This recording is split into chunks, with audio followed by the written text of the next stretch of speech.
get on Optavia are a little bit on the expensive side. And when you buy a box of something and you end up not liking it, it seems like you're throwing away a lot of money by not eating it.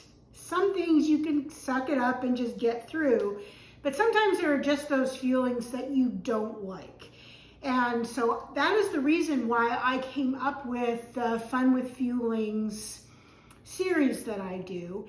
And today I'm going to address one of those Fuelings that you either really love or really hate, and they even changed the formula. And to me, it still is horrendous. Cannot do it. And that is the cheesy Buttermilk Cheddar Mac. And so today I'm going to have a little bit of fun with Fuelings.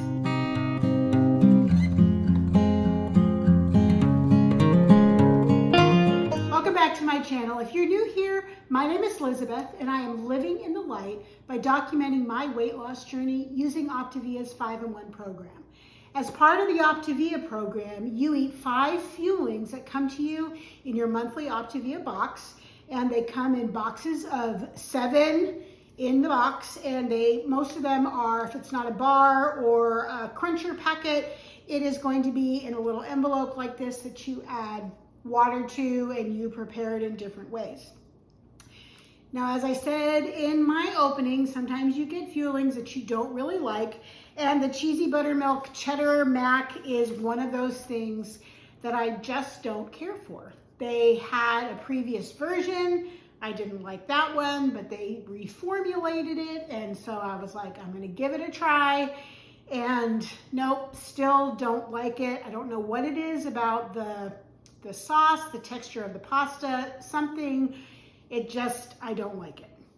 But I am not going to waste the 20-something dollars that I spent on that box. I am going to use those Fuelings, and in the past I have used the rustic tomato penne and made it into crackers. I've got a video that I made way back at the beginning in August when I started doing this.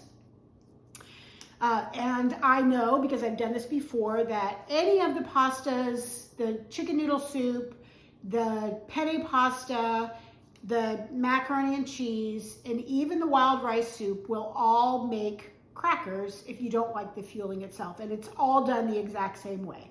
So somebody commented on either a video or a Facebook post of mine about making cheese straws. And if you are not familiar with cheese straws are basically like Cheez-Its. They are piped typically with a little star tip in little strips. And I don't have a star tip, and I'm not going to do that. But I did, I've already done this, so make sure that it works. I did put it into a baggie, and I'll show you in a second how I do that. And I made just little strips, so they're kind of like cheese straws, and they are going to taste just like Cheez-Its. I know, because I've done this before. So let me show you how I do this. Before I jump in, just please take a second to just scroll down a little bit, hit that thumbs up button and give me some love. Let me know that you like these videos and you want to continue seeing more content like this. And also, if you haven't already subscribed, I would invite you to subscribe to my channel. I produce lots of weight loss recipes, mostly geared towards Optavia, but they also fit into a lot of the keto parameters, Whole30 a lot of times, Weight Watchers, those kinds of things. I do try to provide in some of my recipes not only the Optavia counts, but also the calories, the fat, the protein, the carbs that are included. So if you're on another program and you need to count those are there for you as well. How am I going to create these cheese straws? I start with my NutriBullet. If you've got a high-powered blender, it might work in a food processor, but probably if you've got a coffee grinder, I have a coffee grinder that I can run through a couple of times, and I did that before I got my NutriBullet. But what I did was I just dumped the Fueling into my NutriBullet. And a tool that I have found is super helpful is one of these little pastry brushes, just with the little bristles. And I'm gonna brush off as much of that powder as I can so that I get the whole Fueling in there.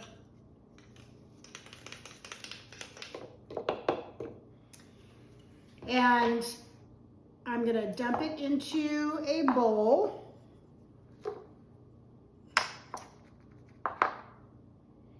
And I actually see a couple of, I see one little macaroni noodle.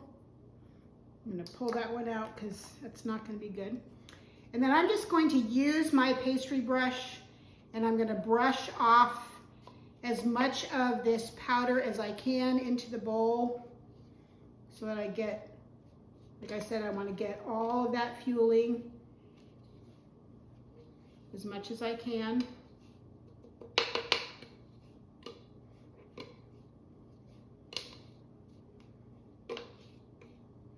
I'm actually getting it everywhere. It's the cold weather and the static. All right, so most of that is in there. And then I'm going to take just 3 tablespoons of water and add my 3 tablespoons of water and just mix this up until it is fully combined.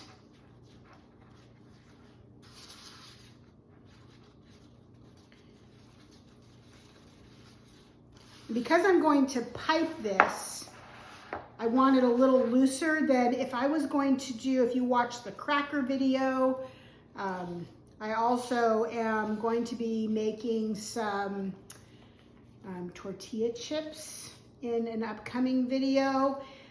And for those, I want the mixture a little bit thicker.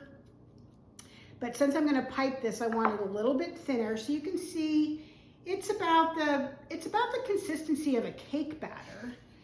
So not as thick as a cookie batter, not as thin as a pancake batter, but about like a cake batter. All right. Then this just helps me with my piping bag or my freezer bag. And I would recommend using a freezer bag. This is a quart-sized freezer bag. And I would recommend a freezer bag because it's a little bit sturdier than just a regular, like a sandwich bag or a non-freezer bag that's a little bit thinner. I've had the seams burst on me and that's no fun.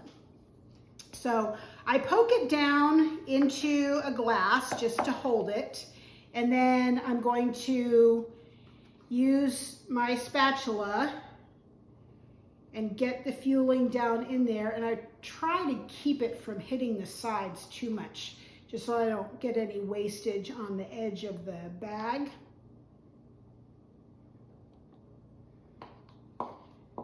And again, you want to get as much of the fueling in there as you can, so scrape your spatula, scrape your bowl. You need those calories, you need those vitamins and minerals, you need all of that on this program, so you don't want to miss out on any of that. Scoop that down a little bit. And then my next step is to take this, a baking sheet, and I'm just going to put a small bit of parchment down on the baking sheet.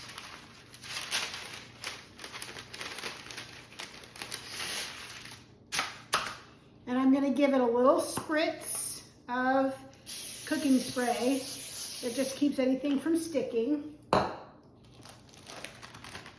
And just get that mixture down into the corner. And with a pair of scissors, you're going to cut off. It's going to be about 1 inch wide, the opening. And then I'm just going to squeeze out little strips.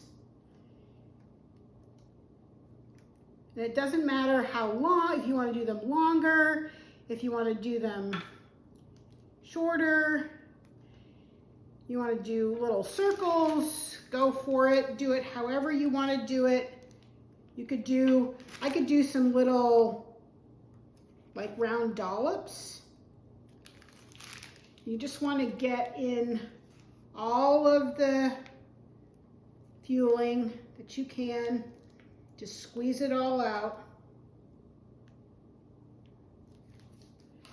And then I'm just going to take a little bit of water here.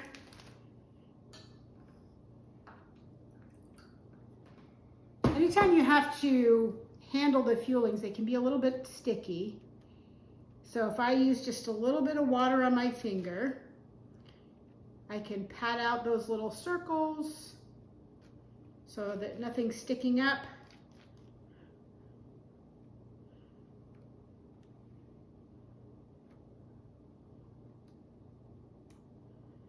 And then I have my oven preheating to 375, and I'm going to put these in the oven for about 12 minutes. And then I'm going to flip them over and I'm going to cook them for another 10 to 12 minutes. Just keep an eye on them. And I will come back and show you what they look like. Well, I can show you now what they look like, but these are going to bake. And then whatever I have on here, this is one fueling, right? So because our fuelings don't have preservatives in them, we do need to keep them in the refrigerator once they're prepared if you're not going to eat it right away. So I will probably freeze one set of these. I'll probably eat one set of these today for one of my fuelings, but otherwise I'm going to stick them in the freezer. I don't think I'm going to come back because I can show you what they look like here. It's a very simple process. They will come out tasting just like Cheez-It crackers. If you like the Cheez-It crackers, those are really good. And until I see you next time, please live in the light.